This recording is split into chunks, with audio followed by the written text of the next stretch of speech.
Bismillahirrahmanirrahim. Assalamualaikum warahmatullahi wabarakatuh. Alhamdulillah wassalatu wassalamu ala Rasulillah ya mab'at rabbi shrah li sadri wa yassir li amri wahlul 'uqdatam min lisani yafqahu qawli. Allahumma 'allimna ma yanfa'una wanfa'na bima 'allamtana. Allahumma hdina wahdi bina waj'alna sababan wa sabilan liman ihtada. Segala puji hanya bagi Allah, salawat dan salam semoga senantiasa tercurah kepada junjungan kita Nabi besar Muhammad sallallahu alaihi wasallam. Alhamdulillah Bapak dan Ibu sekalian yang dirahmati Allah, semoga siang hari ini menjadi siang yang penuh dengan keberkahan dan insya Allah dalam waktu yang singkat karena sekarang sholat duhur maju ya. Jadi insya Allah kita akan membahas sesuai dengan apa yang termaktub dalam tema konsep ta'awun yang Allah Subhanahu wa taala sampaikan dalam surah Al-Maidah ayat 2. Kita akan mencoba melihat bagaimana asbabun nuzul dari ayat ini, lalu bagaimana kandungan dari ayat ini, lalu setelah itu nanti insya Allah kita akan mencoba melihat konsep ta'awun yang disampaikan oleh beberapa ulama. Saya mau mencoba untuk mengambil dari apa yang disampaikan oleh Imam Jalaluddin Al-Mahalli berkaitan dengan konsep ta'awun yang ada dalam surah Al-Maidah ini. Yang pertama kita baca dulu secara lengkap dalam surah Al-Maidah ayat 2. A'udzu billahi minasyaitonir rajim. Bismillahirrahmanirrahim. Ya ayyuhalladzina amanu la tuhillu sya'airallah wala syahral haram walal hadya walal qalaida wala aminal baital haram yabtaghuna fadlan min rabbihim wa ridwana wa idha halaltum fastadu wa la yajrimannakum syana'anu qaumin an saddukum 'anil masjidil haram an ta'tadu wa ta'awanu 'alal birri wat taqwa wa la ta'awanu 'alal itsmi wal 'udwan wattaqullaha innallaha syadidul 'iqab. Allah Subhanahu wa taala menyampaikan, wahai orang-orang yang beriman. Jadi ini panggilan nida kepada orang-orang yang beriman. Wahai orang-orang yang beriman, la tahillu sya'airallah wa la syahral haram. Jangan kalian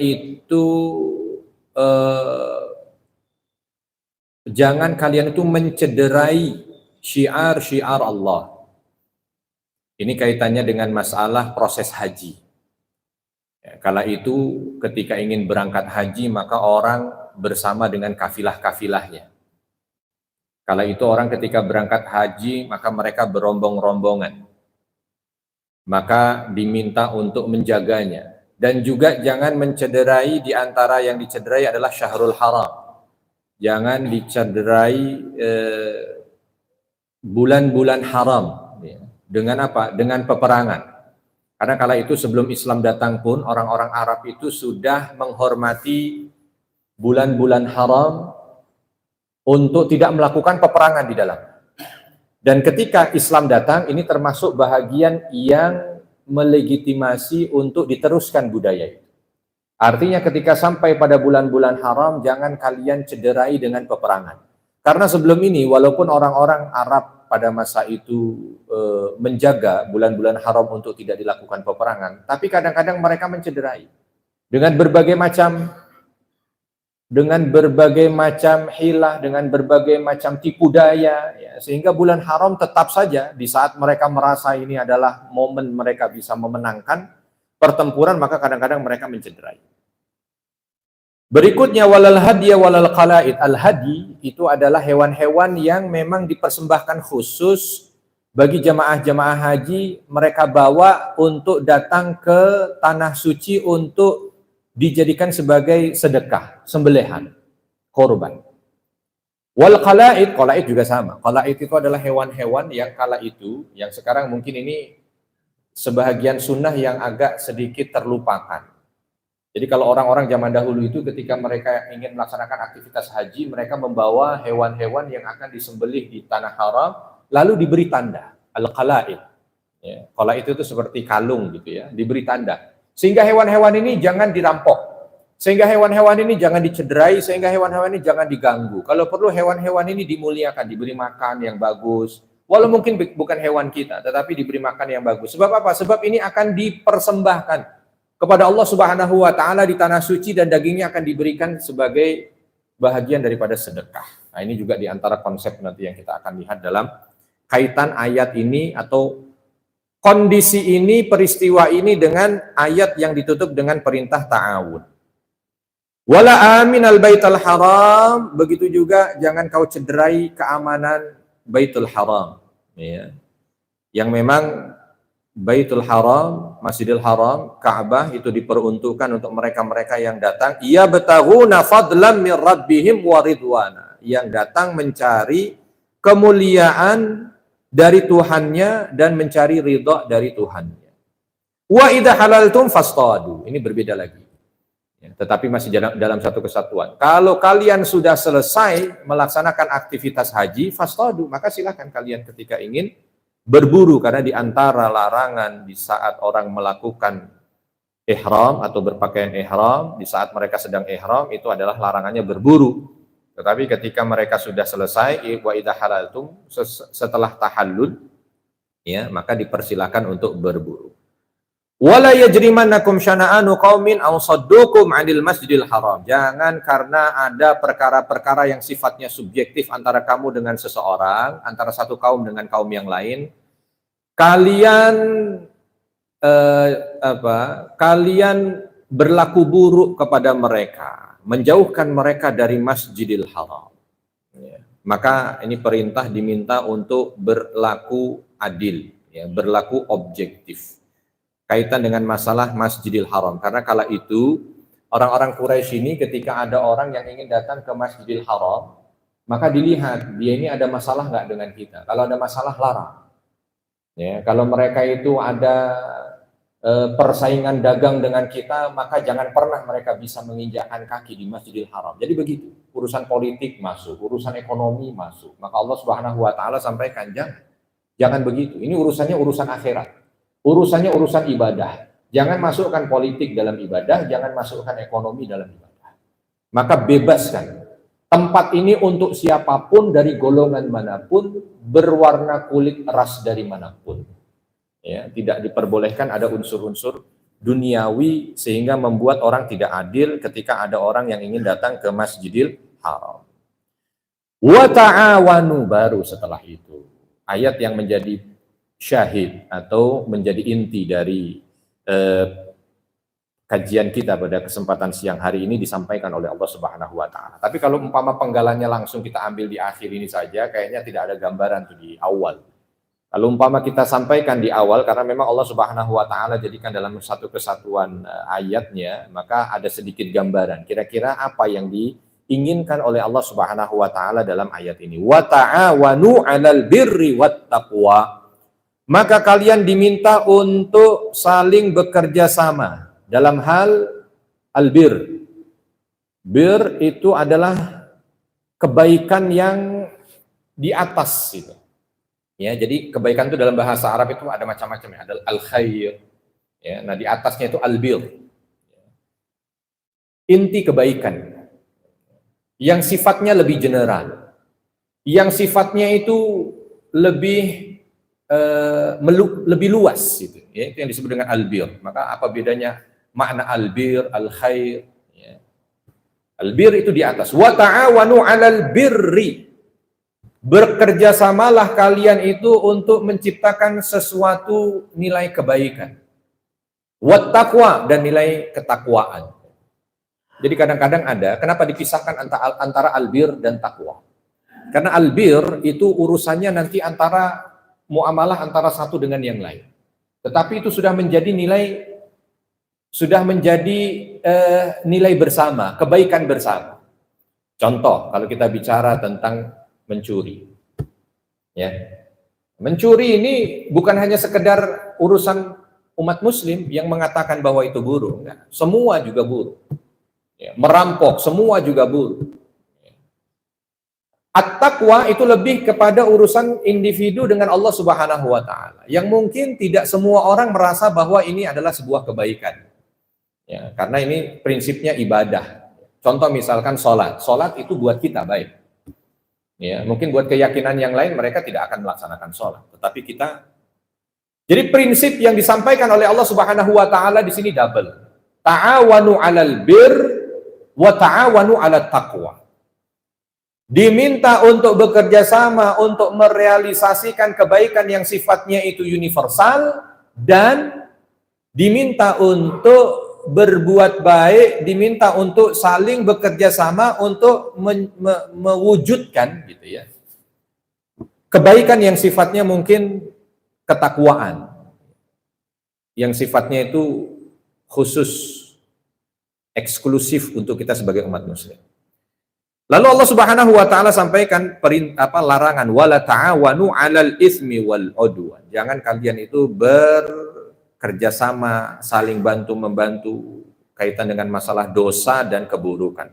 Wattaqullah, dan bertakwalah kalian kepada Allah. Innallaha syadidul iqab, karena pada prinsipnya Allah itu sangat keras siksanya.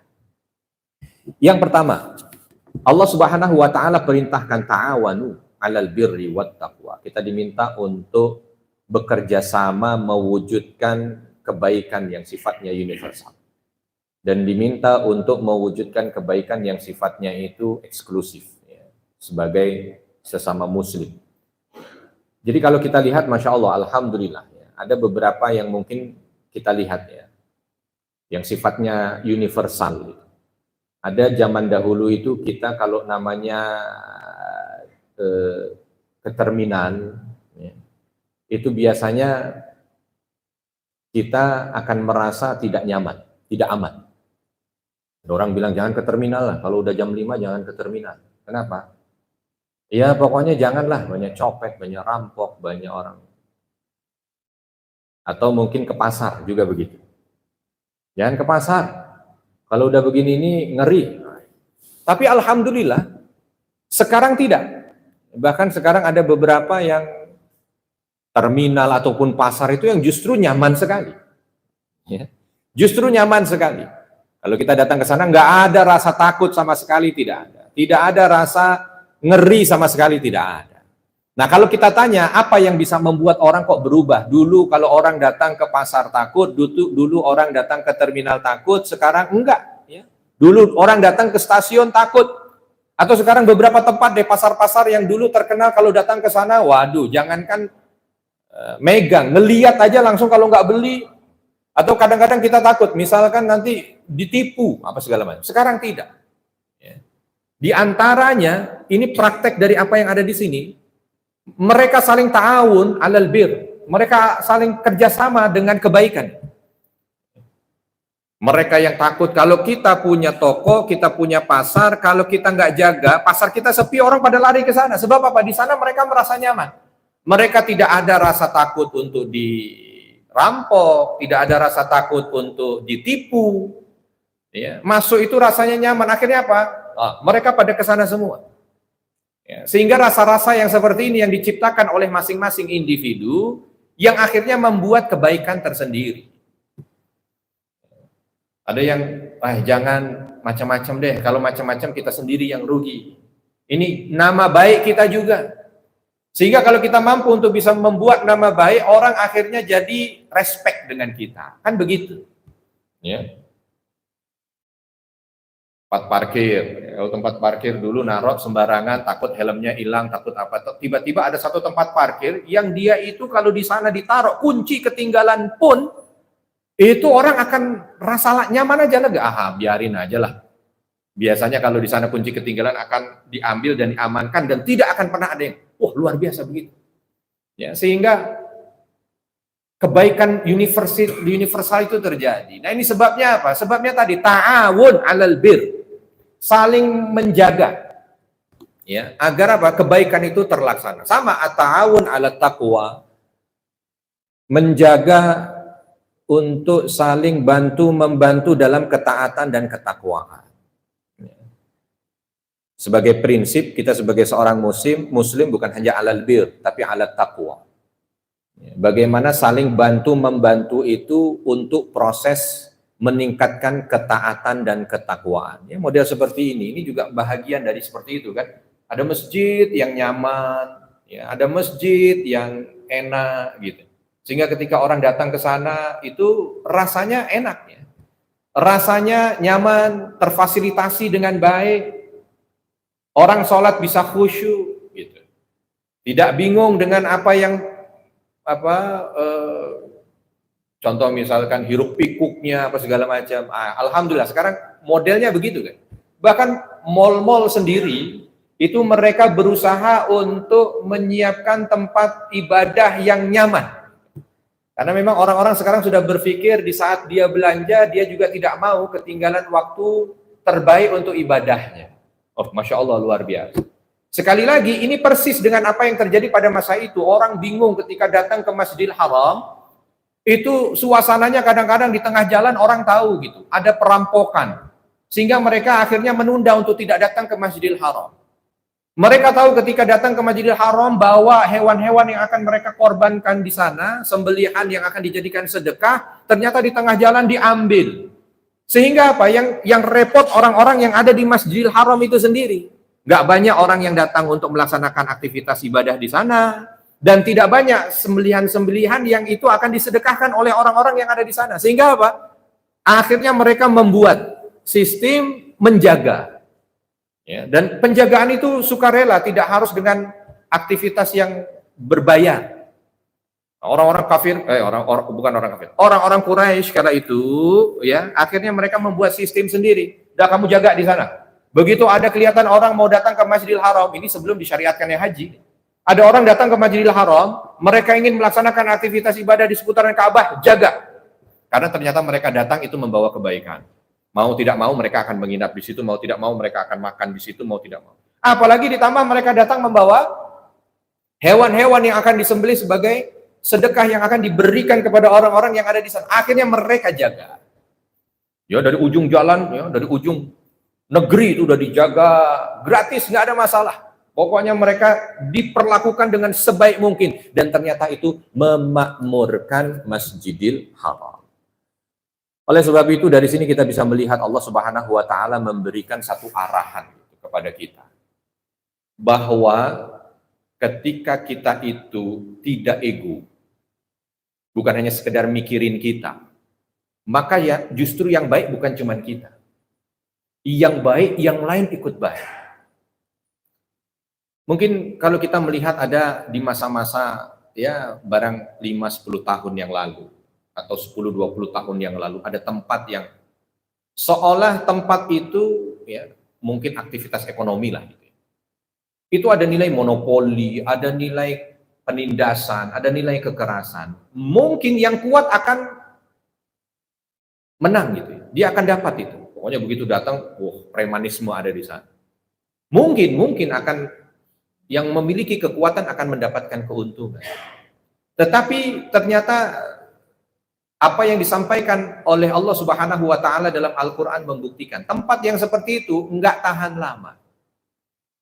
Justru akhirnya orang akan lari di tempat yang dia merasa bahwa dia dimanusiakan, di tempat yang di mana dia dibantu, di tempat di mana dia mendapatkan kemudahan, kenyamanan untuk mendapatkan apa yang dia cari. Nah, ini yang harus dijaga. Bagaimana kita ketika bermuamalah bukan hanya sekedar gimana saya, tidak, tetapi bagaimana yang lain. Makanya kadang-kadang prinsip ta'awun seperti ini kalau kita lihat juga ya, itu diambil menjadi bahan dasar dalam muamalah. Ya, menjadi bahan dasar dalam muamalah gitu. Sebagai seorang muslim. Bukan hanya sekedar contoh misalkan ketika orang sakit, iya oke, saya punya rumah sakit. Kalau orang semua sakit, maka akan masuk ke tempat saya akan kaya. Tidak hanya berpikir sampai di situ. Tapi bagaimana mereka-mereka yang dalam kondisi sakit itu terbantu. Ya, sehingga mereka-mereka yang dalam kondisi sakit tidak merasa sulit, tidak merasa susah, bahkan tidak merasa terintimidasi ketika harus melaksanakan registrasi pembayaran dan lain sebagainya. Dan itu yang dimaksud ketika Allah Subhanahu wa taala menyampaikan wa ta'awanu 'alal birri wat taqwa. Saling bantu. Maka prinsipnya ketika bantu-membantu ini, Allah Subhanahu wa Ta'ala juga menyampaikan ya, dari apa yang disampaikan oleh Nabi Shallallahu Alaihi Wasallam. Bagaimana sih prinsip membantunya? Yang pertama adalah prinsip membantu karena Allah. Karena buat seorang muslim, prinsip membantu itu bukan hanya sekedar kalau ini nanti kita saling bantu, kita saling untung. Enggak cuma itu.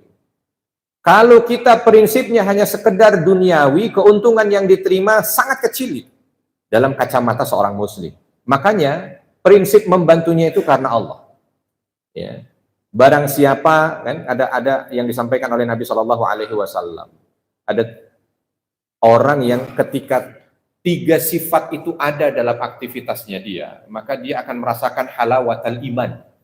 Dia akan merasakan manisnya iman. Di antaranya adalah mencintai seseorang, antuhibbal mar'a la yuhibbuhu illa lillah. Mencintai, membantu, bermuamalah, tidaklah dia bermuamalah dengan orang itu kecuali karena Allah semata. Karena Allah. Maka prinsip ta'awun itu yang menjadi bahan dasar dalam muamalah itu harus dibina yang pertama karena Allah. Tolong menolong karena Allah. Karena sekarang banyak di akhir zaman begini. Tolong menolong yang tadinya udah bagus ya. Sifat awalnya kalimatnya ta'awun, tolong menolong. Tapi akhir-akhirnya diracuni dengan dunia. Oke lah saya tolong. Sebab karena saya ketika menolong ini juga dapat sesuatu. Nah ini masalah juga. Jadi nanti akhirnya sesuatu yang tadinya sudah baik ya. Bahkan nilai universal kebaikan yang sudah dijaga, tapi karena ujung-ujungnya ini kok ternyata dunia lagi, akan sampai pada masa dia akan hancur lagi. Ya. Contoh misalkan, ini tadi pasar adanya premanisme, lalu akhirnya orang sadar, udahlah kita jangan begitu, supaya pasar kita rame, semuanya juga rame. Terus bagaimana? Ya udah kita jaga keamanan masing-masing. Udah bagus tuh, jaga keamanan masing-masing. Akhirnya orang mau datang ke pasar itu, karena apa? Merasa aman. Tapi lama-lama keamanan tidak terjaga kalau tidak ada yang mengamankan. Lalu bagaimana? Akhirnya ada istilahnya uang keamanan. Ini akhirnya berubah juga. Premanisme tapi dibungkus dengan istilah keamanan. Ini kan masalah juga. Yang akhirnya nanti lama-lama akan hancur juga lagi. Anda merasa ada orang yang seolah tertekan, terintimidasi. Walaupun bentuknya sekarang ya yang tadinya tidak resmi menjadi resmi. Akhirnya jadi masalah juga. Makanya nilai utama ta'awun itu harus lillah, karena Allah. Karena Allah, bukan karena yang lain. Kalau sudah lillahnya hilang, berganti pada lid dunya, oh sudah lain cerita. Makanya prinsipnya karena Allah. Saya bantu karena Allah. Ya, prinsip gampangnya kan ada orang sakit saya bantu. Karena apa? Apa karena nanti akan mendapatkan keuntungan? Enggak, karena Allah saja. Sehingga prinsip zaman dahulu itu, banyak orang-orang di desa-desa itu yang pakai prinsip begitu dia. Kita satu kampung ini berapa orang? Oh, satu kampung 100 orang. Ya sudah, kalau begitu setiap orang, satu kampung ini, atau setiap kakak satu kampung ini, setiap bulan, bantu orang lain 10.000. Sehingga terkumpullah dari 100 itu, ya 10.000 berarti berapa? 1 juta. Untuk apa ini tunjuk? Kalau ada yang kena musibah, bantu dari itu. Oh ternyata alhamdulillah bulan ini nggak ada. Ya udah dikumpulkan buat bulan ini 1 tahun nggak ada yang sakit. Alhamdulillah. Tapi ternyata bulan yang berikutnya ada kematian. Bulan berikutnya orang jadi nggak pakai dulu yang itu. Ah, ini sistemnya. Dan orang-orang yang ada di kampung itu tidak ada urusannya dengan bagaimana nanti yang dia berikan itu mendatangkan timbal balik pada dia, enggak. Lillah, itu yang pertama. Yang kedua, ini karena waktunya yang singkat ya. Yang kedua, sifatnya adalah seperti ketika Nabi menjelaskan atau menganalogikan persaudaraan muslim. Nabi Shallallahu Alaihi Wasallam sampaikan kan, al-mu'min lil mu'min kal jasadil wahid. Seorang yang beriman dengan orang yang beriman itu seperti satu tubuh. Idza tada'alahu kalau seandainya satu badan itu merasa ada demamnya, bil humma, ada rasa demam, maka seluruh tubuh ini dari ujung sampai ujung itu dia ngerasa sakitnya. Jadi prinsipnya sebenarnya seperti itu ta'awun. Ya. Bagaimana ketika ada sesuatu yang sakit, semua merasa sakit, dan ketika ada sesuatu yang membahagiakan, maka juga merasa mereka juga bahagia dengan itu. Nah ini prinsip ini yang kadang-kadang lemah. Jadi ta'awun jadi akhirnya hilang ruhnya. Ya hanya sekedar ya gimana caranya selain tadi hanya mencari keuntungan duniawi dan menginginkan dia yang tetap yang terbaik atau apa. Kenapa? Karena ta'awun ini sistem dasar yang disampaikan dalam syariat dan ketika dipakai mampu untuk bisa menciptakan masyarakat yang luar biasa, makmur. Nah yang paling nggak suka setan.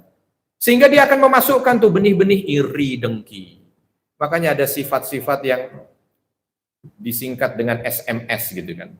Suka melihat orang susah, tapi susah melihat orang senang gitu. Atau senang melihat orang susah, susah melihat. Bagaimana ta'awun mau dibina? Ya ta'awun hanya ta'awun kemunafikan saja kalau begini modelnya. Ya harus dibina. Senang melihat orang lain senang, susah melihat orang lain susah. Harusnya begitu SMS-nya itu. Tapi kalau sistemnya itu bukan karena tadi merasa satu tubuh seperti yang disampaikan oleh Nabi Shallallahu Alaihi Wasallam, maka sistem ta'awunnya tidak akan jalan. Ya, sistem kerjasamanya itu tidak akan jalan. Makanya kadang-kadang kita lihat ada beberapa yang di awal sistemnya ta'awun, tetapi di akhir justru kezaliman yang ada. Karena memang tidak merasakan itu. Ya, tidak merasakan senang kalau orang lain sukses, tidak merasakan susah kalau orang lain sedang sakit. Nah itu di situ letak. Ya, sehingga masih transaksional. Yang harus menjadi pagar betul-betul buat kita itu adalah nilai-nilai yang tadi. Nilai-nilai satu tubuh. Senang melihat orang lain sukses, susah melihat orang lain sakit. Itu yang terpenting. Nah terakhir, bagaimana sistem ini juga dibangun, ta'awun ini dengan nasihat. Bukan dilepas begitu saja. Enggak. Makanya kan ad-dinun nasihah. Agama itu nasihat. Ini kadang-kadang ada orang yang sudah bagus aktivitasnya, muamalahnya didasari dengan ta'awun, tapi begitu dia sedikit melenceng dinasehati oleh yang lain, dia merasa tersinggung. Gak bisa. Orang kalau anti nasihat, masalah itu. Gak ada. Hubungan muamalah yang tidak keluar dari batas itu, dalam tanda kutip gitu ya, mustahil. Karena itu akan mencapai puncaknya yang dia akan mungkin bergeser ke kanan, bergeser ke kiri, keluar dari jalur. Maka harus ada yang menasehati. Ini udah bagus prinsipnya ta'awun, tapi mungkin ini kebablasan. Ya. Sehingga apa? Ta'awun ini terus berjalan pada relnya. Jangan hanya sekedar misalkan contoh ini muamalah, kalau ini muamalah yang tidak berdasar Islam karena tidak ada nilai ta'awunnya, yang ada nilai kezaliman, yang ada nilai riba, yang ada nilai apa. Tapi kita pakai ini. Tapi lama-lama karena merasa, oh ini kalau begini terus kita nggak bisa bersaing, akhirnya apa? Nggak apa-apa lah, ini ambil dikit-dikit yang seperti ini, yang penting bisa bersaing. Akhirnya kan repot. Nah, oleh sebab itu, masuklah yang ini. Ya, oleh sebab itu, masuklah nilai-nilai nasihat. Satu dengan yang lain saling menasehati. Masjid sudah bagus itu kan, kita memfasilitasi orang untuk takwa. Bagus, baik, nyaman. Ya, tapi kadang-kadang ada momen di mana nanti fasilitas yang kita berikan itu mungkin agak sedikit melenceng, berkurang dan lain sebagainya. Maka alangkah baiknya juga kalau ada nasihat itu. Tapi kadang-kadang masih jarang juga kita ngelihat ada masjid, ada tempat kotak saran. Nah, itu ya. Ya, itu jarang tuh masih kita lihat ada kotak sarannya di mana. Ya. Kalau mall sudah ada tuh kadang-kadang dia menyediakan kotak saran. Kurangnya fasilitas kami ini apa? Untuk Anda bermuamalah nyaman di sini, tapi kadang-kadang masjid masih kurang, yayasan masih kurang, atau apa, ya, sehingga kita mampu untuk bisa mendapatkan input, karena memang prinsip ta'awun diantaranya nasihat, niat lillahi ta'ala, karena Allah, yang kedua dalam rangka merasakan satu tubuh, ya, sehingga bisa merasakan senang bersama, susah bersama, dan yang ketiga ini harus dipandu atau diarahkan dengan nasihat. Kalau ini kita jalankan, maka insya Allah mudah-mudahan ta'awun kita adalah ta'awun yang mendatangkan keberkahan dari Allah Subhanahu wa Ta'ala. Saya kira cukup sekian, pas jam 1:10 ya. Mudah-mudahan yang sedikit ini mampu memberikan satu input untuk saya pribadi bagaimana menjalankan prinsip ta'awun, dan insya Allah mudah-mudahan juga untuk kebaikan kita bersama. Kalau ada kesalahan saya mohon maaf. Subhanakallahumma bihamdika asyhadu an la ilaha illa anta astaghfiruka wa atubu ilaik. Assalamualaikum warahmatullahi wabarakatuh.